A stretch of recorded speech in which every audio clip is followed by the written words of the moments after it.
अब बनो अपना फाइनेंस मिनिस्टर में हम दर्शकों को शो में शामिल करेंगे और उनके सवालों के जवाब देंगे। और आज मेरे साथ सवालों के जवाब देने के लिए मेहमान के तौर पर Aditya Shah, founder Hercules advisor, जुड़ गए हैं। आदित्य, गुड इवनिंग, स्वागत है आपका बनो अपना फाइनेंस मिनिस्टर में। एक एक करके हम दर्शकों के साथ जुड़ेंगे और पहले दर्शक का सवाल मैं यहाँ पर लेना चाहती हूँ। क्या हमारे साथ विनोद साहब हैं फ़ोन लाइन पर? क्या विनोद जी का सवाल हमें लेना है? विनोद जी के सवाल की हम बात कर रहे हैं। क्या ये सवाल हमारे साथ है? विनोद जी का सवाल क्या ये फेसबुक से है?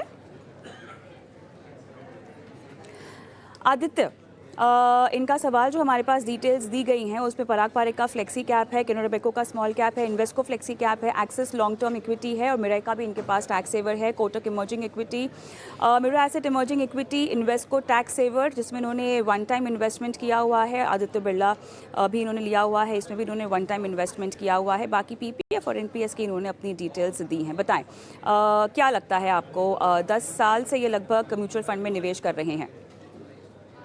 मैम, जब हम पोर्टफोलियो की तरफ देखते हैं और तो पोर्टफोलियो काफी बिखरा हुआ है, बहुत सारे फंड्स पोर्टफोलियो के अंदर हैं।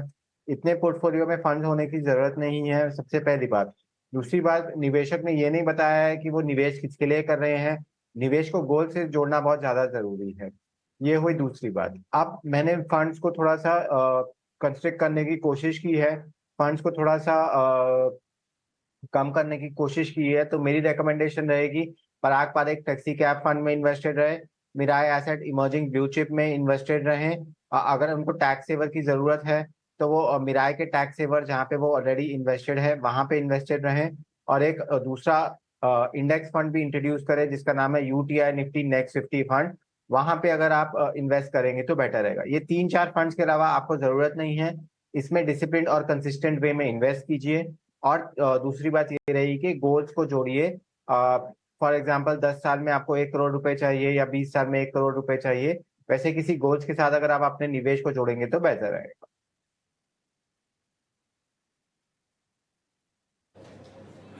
चलिए, तो ये विनोद का सवाल। और मेरे साथ एक हमारे दूसरे दर्शक फ़ोन लाइन पर इनफैक्ट जुड़ गए हैं, उन्हीं के सवाल पर फोकस करते हैं। राजेंद्र सिंह शेखावत, नमस्कार राजेंद्र जी, बताइए सर, कहाँ से बोल रहे हैं? मैं पंजाब से बोल रहा हूँ, मैं फाजिलका से।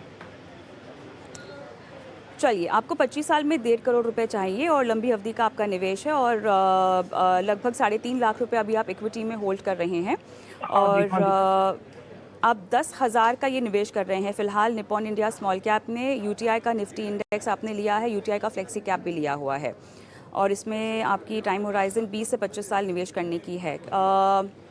कुछ और निवेश को आप बढ़ाना चाहेंगे? फिलहाल आपका निवेश 6,000 का ही दिखाई दे रहा है। राजेंद्र जी, राजेंद्र जी, 10,000 का निवेश और करेंगे? अभी तक 6,000 का ही निवेश एसआईपी के जरिए दिखाई दे रहा है मुझे। हाँ जी मैम, बिल्कुल। ओके, तो 25 साल में आपको 1.5 करोड़ चाहिए? हाँ जी मैम, 1.5 करोड़ से 1.5 करोड़ 1.5 करोड़। ठीक है। आदित्य? मैम, जो कि निवेश का गोल इन्वेस्टर ने बोला है, इन्वेस्टर इस एसआईपी के साथ तो वहां पे रीच नहीं कर पाएंगे। इन्वेस्टर को मिनिमम 10 से 15 हजार रुपए की एसआईपी करनी पड़ेगी। तो मेरे हिसाब से या फिर गोल को आगे बढ़ाइए या फिर दूसरा काम ये कर सकते हैं कि एसआईपी को कंसिस्टेंटली 10-10% से धीरे धीरे करके बढ़ाते रहिए। ये हुई पहली बात। दूसरी बात, आप इन्वेस्टर के फंड्स के बारे में बात करें तो फंड्स अच्छे हैं, बट फंड्स में थोड़ा सा चेंजेस करने की जरूरत है। अगर वो 6,000 रुपए की एसआईपी कर रहे हैं तो 4 फंड लेने की कोई जरूरत नहीं है। 3 फंड से उनका काम हो जाएगा। Nippon India small cap fund में इन्वेस्ट कर सकते हैं, पराग पारेख फ्लेक्सी कैप फंड में इन्वेस्ट कर सकते हैं और एक इंडेक्स फंड जो कि UTI Nifty 50 index Nifty next 50 index fund में इन्वेस्ट कर सकते हैं। ये इसमें से 2 स्मॉल और मिड कैप फंड है और एक फ्लेक्सी कैप डाइवर्सिफाइड फंड है। जब भी आप स्मॉल और मिड कैप फंड में निवेश करते हैं तो आपको लंबे नजरिए से ही निवेश करना होगा। मिनिमम 10 से 15 साल का टाइम होराइजन ही होना चाहिए और डिसिप्लिन और कंसिस्टेंट वे में निवेश कीजिए तो शायद आप अपने गोल्स की तरफ रीच कर पाएंगे और अपना निवेश मिनिमम 10% से हर साल बढ़ाते रहेंगे तो बेटर रहेगा। कोई और सवाल राजेंद्र आपको पूछना है आदित्य से? हाँ जी मैम, मेरे पास मैम 3.5 से 4 लाख रुपए का मैम इक्विटी का होल्ड है, जैसे कि मैंने आपको बताया। तो मैम इसमें एक मेरा पोर्टफोलियो मैम उसके अंदर 52% दिखा रहा है और जो दूसरा मैम पोर्टफोलियो उसके अंदर 72% दिखा रहा है मैम अभी। ओके आदित्य, मैम मैं सुन नहीं पाया सवाल, आप रिपीट कर पाएंगे तो बेटर रहेगा। इनफैक्ट एक्चुअली ऑडियो क्लियर नहीं था, मैं भी सुन नहीं पाई हूँ। राजेंद्र जी, आप अपना सवाल दोहराएंगे? हाँ जी मैम, मेरे पास मैम 2 होल्डिंग्स है मैम, उसके अंदर 3.5 से 4 लाख रुपए है मैम। तो उसके अंदर जो 1 अकाउंट है, एक अकाउंट है डीमेट, उसके अंदर मैम मेरा है परसेंटेज 72% दिखा रहा है मैम, जो रिटर्न दिखा रहा है। राजेंद्र जी, आप एक काम कीजिए ना, आप इस सवाल को एक बार फिर से व्हाट्सएप कीजिए, बिकॉज आपका सवाल हमें समझ नहीं आ रहा है और फिर उसके चलते हम गेस्ट से सलाह भी नहीं ले पाएंगे।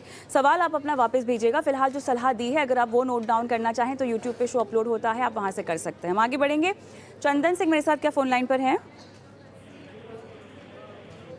जी मैडम। चंदन जी नमस्कार सर। यस नमस्कार मैडम। आपने 2 स्मॉल कैप, कोटक का स्मॉल कैप, कैनरा का स्मॉल कैप अपने पोर्टफोलियो में रखा है। 7,500 का आप निवेश कर रहे हैं एसआईपी के जरिए। मिराई का आपके पास मिड कैप है और एक्सिस का मिड कैप लिया है। डीएसपी टैक्स सेवर, पारिक का टैक्स सेवर भी आपके पास है। जी मैडम। ये बताइए कितना निवेश आप करते रहेंगे हर महीना? अभी तो मैम आई थिंक 40,000 के समथिंग चल रहा है मेरा, और मैं इसी को कंटिन्यू करूंगा। बाद में जैसे जैसे मेरा सीटीसी हाइक होगा उसको इंक्रीज करते जाऊंगा मैं। ऑलराइट, कब से आप निवेश कर रहे हैं? मैंने 2015 में स्टार्ट किया था। कुछ फंड लिए थे मैंने, वो फंड अच्छे नहीं थे तो बाद में मैंने चेंज कर दिया था उनको, और मेरे करंट पोर्टफोलियो में ये सभी फंड हैं जो मैंने भेजा हुआ है। ओके, ऑलराइट, थैंक यू, आपका सवाल आपने हमें भेजा। आदित्य, आपके पास आऊंगी। तो Aditya, Again, 2 ma'am. Small cap है, 2 मिड कैप है, 2 टैक्स सेवर हैं और एक इनके पास ब्लू चिप है।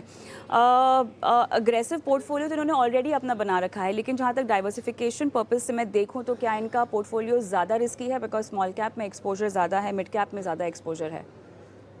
अगेन मैडम, सबसे पहली बात तो निवेशक को गोल्स डिसाइड करने होंगे 10, 15, 20 साल में किस लिए वो निवेश कर रहे हैं। सबसे पहली बात, यंग निवेशक हैं तो हो सकता है रिस्क प्रोफाइल थोड़ा अग्रेसिव हो तो ठीक है बात, पर इतने सारे फंड्स देने की कोई जरूरत नहीं है। 2 स्मॉल कैप, 2 मिड कैप या 2 टैक्स सेवर फंड, इसको थोड़ा कम करने की जरूरत है। मेरे हिसाब से मैंने इस पोर्टफोलियो को 4 फंड में शॉर्टलिस्ट किया है। कनाडा रबैको का small cap, PPFAS tax saver fund, Mirae asset emerging blue chip fund और UTI Nifty 50 index, Nifty next 50 index fund. ये 4 फंड्स है। इन 4 फंड्स के अलावा किसी भी और फंड की जरूरत नहीं है पोर्टफोलियो के अंदर। जो एग्जिस्टिंग फंड्स है उनमें एसआईपी को बंद करके इन 4 फंड में जाइए, और जो एग्जिस्टिंग म्यूचुअल फंड्स हैं जहाँ पे निवेश बंद कर दिया है, वहां से भी आप धीरे धीरे निकल के इन एग्जिस्टिंग फंड्स की तरफ जा सकते हैं। मेरे हिसाब से इन 4 फंड्स में आप पोर्टफोलियो थोड़ा अग्रेसिव है तो सलाह यही रहेगी कि 10 से 15 साल की मिनिमम एसआईपी करेंगे, तब आपको अच्छे रिटर्न्स देखने के लिए मिलेंगे। शॉर्ट टर्म में हो सकता है वॉलेटिलिटी ज्यादा हो, क्योंकि स्मॉल कैप में वैल्यूएशन अभी बहुत ज्यादा अग्रेसिव है। तो लॉन्गर टर्म में एसआईपी कीजिए, गोल्स के साथ अपने निवेश को जोड़िए और डिसिप्लिन और कंसिस्टेंट रहिए। और निवेश का इनको बढ़ाने की ज़रूरत है। अगर आपने पोर्टफोलियो एग्रेसिव बना भी रखा है, लेकिन अगर आप अपना निवेश नहीं बढ़ा रहे हैं आदित्य, तो इनको फ़ायदा नहीं होगा। बिल्कुल मैम, मैं हमेशा कहता हूं कि आपको मिनिमम 5 से 10% निवेश तो हर साल मिनिमम बढ़ाना ही चाहिए। आजकल हमने देखा है कि लोगों की सैलरीज जो है वो 5 से 10% तो बढ़ ही जाती है हर साल में। तो उसी के हिसाब से आपको निवेश को बढ़ाना चाहिए। ये कोई बहुत ज्यादा बड़ी मांग नहीं है, ये एक डिसेंट मांग है और आपके लाइफस्टाइल को भी बैलेंस करते हुए ये मांग है। तो 10% से मिनिमम बढ़ाते रहिए, जितना ज्यादा बढ़ाते रहेंगे उतना ज्यादा अच्छा है, क्योंकि ये अच्छे फंड है। जितना ज्यादा पैसा इसमें निवेश करेंगे उतना ज्यादा आपको अच्छे से रिटर्न मिलेगा। ऑलराइट, अगली दर्शक मेरे साथ वर्षा फोन लाइन पर हैं। वर्षा नमस्कार। जी नमस्ते। हाय, गुड इवनिंग। कहाँ से बोल रही हैं आप, क्या करती हैं? गुड इवनिंग, मैं जमशेदपुर झारखंड से बोल रही हूँ। मैं जॉब में हूँ, प्राइवेट जॉब में। ओके, आप पहली बार निवेश कर रही हैं? नहीं, मैंने छोटे मोटे इन्वेस्टमेंट किए हैं, बट एक टारगेट ओरिएंटेड इन्वेस्टमेंट के लिए ही मैं सजेशन देना चाहती हूँ। जो मेरा टारगेट है कि मैं कुछ सालों के लिए एक लंप सम की रिक्वायरमेंट है, तो वो है। पहली बार नहीं कर रही हूँ, छोटे मोटे करते रहते हैं, बट विड्रॉ भी कर लेती हूँ। छोटा मोटा से वर्षा आपका मतलब है म्यूचुअल फंड्स या शेयर्स या कुछ और इन्वेस्टमेंट की आप बात कर रही हैं? हाँ, एग्जैक्टली। कुछ शेयर्स, कुछ म्यूचुअल फंड एंड कुछ अदर इन्वेस्टमेंट भी कर सकती हूँ। ऐसे कभी शॉर्ट टर्म एफडी कर तो दिया। वर्षा एग्जिस्टिंग म्यूचुअल फंड्स में कौन कौन से फंड्स हैं? आपको नाम पता होगा कि आप बता सकती हैं? उसकी डिटेल नहीं है मेरे पास, क्योंकि अब आपको अगर हम कोई फंड बताएं तो वो रिपीट नहीं होना चाहिए आपके पोर्टफोलियो में। नाम बताइएगा। निपॉन इंडिया म्यूचुअल फंड है and small cap, plus SBI का है, एसबीआई फ्लेक्सी आई थिंक है वो। निपॉन का स्मॉल कैप कहा आपने? निपॉन का स्मॉल कैप कहा? ओके, निपॉन और इंडिया स्मॉल कैप, और कौन? एसबीआई का है। एसबीआई का कौन सा? एसबीआई का आई थिंक फ्लेक्सी फंड है एंड स्मॉल कैप भी है एसबीआई का, जिसमें कि ऑलमोस्ट 5,000 करके एवरी मंथ जाता है, तीनों में ही 5,000 का। 15,000 की आप SIP कर रही हैं। अभी आपका जो टारगेट है 10 साल में 20 से 30 लाख रुपए चाहिए, 15 साल में आपको 30 लाख रुपए चाहिए और 20 साल में आपको चाहिए 1 करोड़। यस, तीनों के लिए अलग अलग मुझे क्या क्या इन्वेस्टमेंट करना पड़ेगा और किस फंड में रखना होगा, यही सजेशन चाहिए। आपकी उम्र क्या होगी? Right now it's 38। निवेश को आप बढ़ा पाएंगी?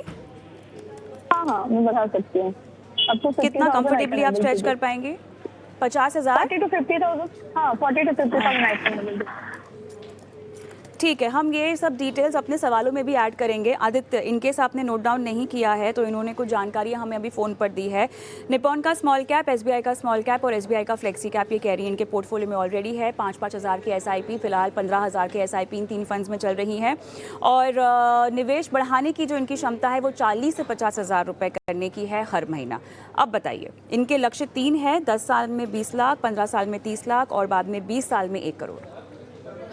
मैम जो गोल्स बताए हैं इन्होंने, मेरे हिसाब से जब मैंने SIP को कैलकुलेट किया था तो 20 से 25,000 रुपए की SIP एटलीस्ट 20 साल के लिए इनको करनी होगी।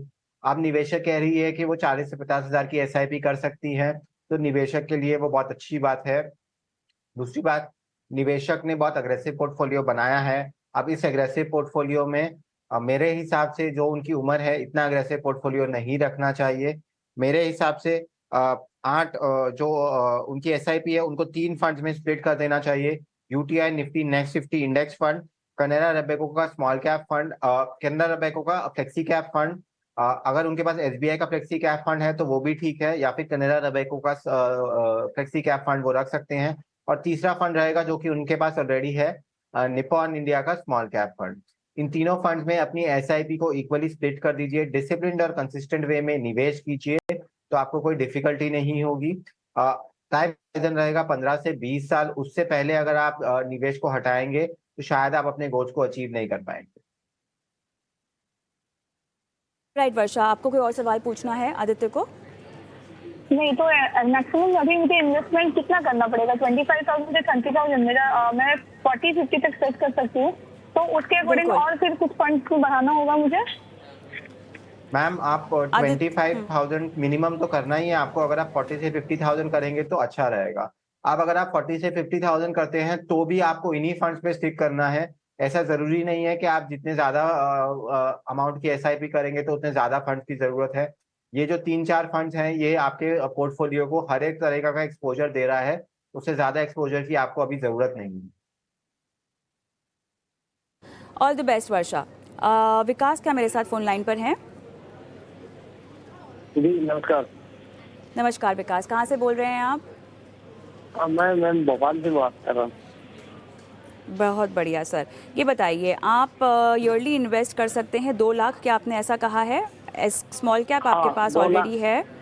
हाँ, 5 ईयर के लिए 2 लाख। और ये इसका टाटा का स्मॉल कैप डिस्कवरी फंड है। ठीक है, और ये आप कितने साल तक इन्वेस्टेड रहना चाहते हैं? ये 5 साल का है मिनिमम। 5 साल तक लगातार हर साल आप 2 लाख रुपए डालेंगे, ऐसा बोल रहे हैं? हाँ, हर साल 2 लाख। ओके, आदित्य क्या मेरे साथ जुड़े हुए हैं? आदित्य? हाँ मैम, निवेशक स्मॉल कैप फंड में, जितना मुझे समझ में आ रहा है, निवेशक स्मॉल कैप फंड में इन्वेस्टेड रहना चाहते हैं। मुझे समझ में नहीं आया स्मॉल कैप डिस्कवरी फंड क्या होता है। अगर वो स्मॉल कैप फंड में इन्वेस्टेड रहना चाहते हैं तो निवेशक को अपना रिस्क प्रोफाइल को चेक करना होगा प्रॉपरली। स्मॉल कैप फंड्स में आज की डेट में वॉलेटिलिटी बहुत ज्यादा रहेगी, उनके वैल्यूएशंस बहुत ज्यादा अग्रेसिव हैं, तो आप निवेश तो कर सकते हैं, कोई दिक्कत वाली बात नहीं है। पर मेरे हिसाब से मिनिमम टाइम होराइजन अब 10 से 15 साल का होगा वहां पे, क्योंकि वहां पे अभी वैल्यूएशंस बहुत ज्यादा अग्रेसिव हैं। हमने देखा है कि 2018 में 30 से 40% स्मॉल कैप फंड्स टूट गए थे और बहुत सारे निवेशकों को बहुत ज्यादा लॉस हुआ था। तो मेरे हिसाब से निवेश कर सकते हैं। निवेश का होराइजन है वो बहुत लंबा होना चाहिए, 10 से 15 साल, तो आप अच्छे तरीके के रिटर्न्स को कमा सकते हैं।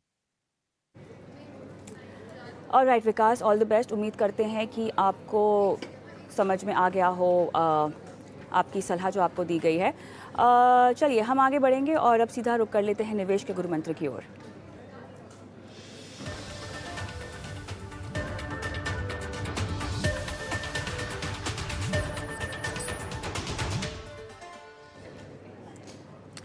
आदित्य, क्या है आपका आज का गुरु मंत्र? मैम, जैसे कि हमारे इंडियन खाने में रोटी सब्जी दाल राइस होता है, वैसे ही हमारे पोर्टफोलियो के अंदर सारे एसेट होने चाहिए। एक ही एसेट एलोकेशन के, एक ही एसेट में सारे पैसे नहीं होने चाहिए। चार एसेट होते हैं। इक्विटी यानी कि शेयर मार्केट, उसमें म्यूचुअल फंड्स के थ्रू एक्सपोजर ले सकते हैं। डेट मार्केट यानी कि वहां पे फिक्स डिपॉजिट या डेट म्यूचुअल फंड के थ्रू एक्सपोजर ले सकते हैं। रियल एस्टेट यानी कि घर, कमर्शियल रियल एस्टेट या रियल एस्टेट इन्वेस्टमेंट ट्रस्ट। और फोर्थ होता है गोल्ड, जिसमें आप फिजिकल गोल्ड या सॉवरेन गोल्ड बॉन्ड में इन्वेस्ट कर सकते हैं।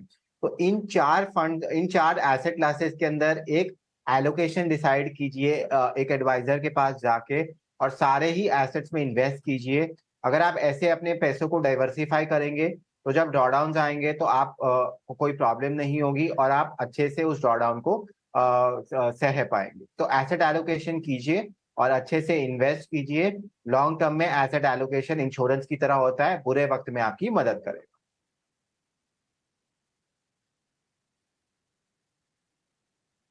राइट आदित्य, चलिए बहुत बहुत धन्यवाद आपका, आपने समय निकाला इस खास पेशकश के लिए। और इसी के साथ हम रुकेंगे एक छोटे से ब्रेक के लिए।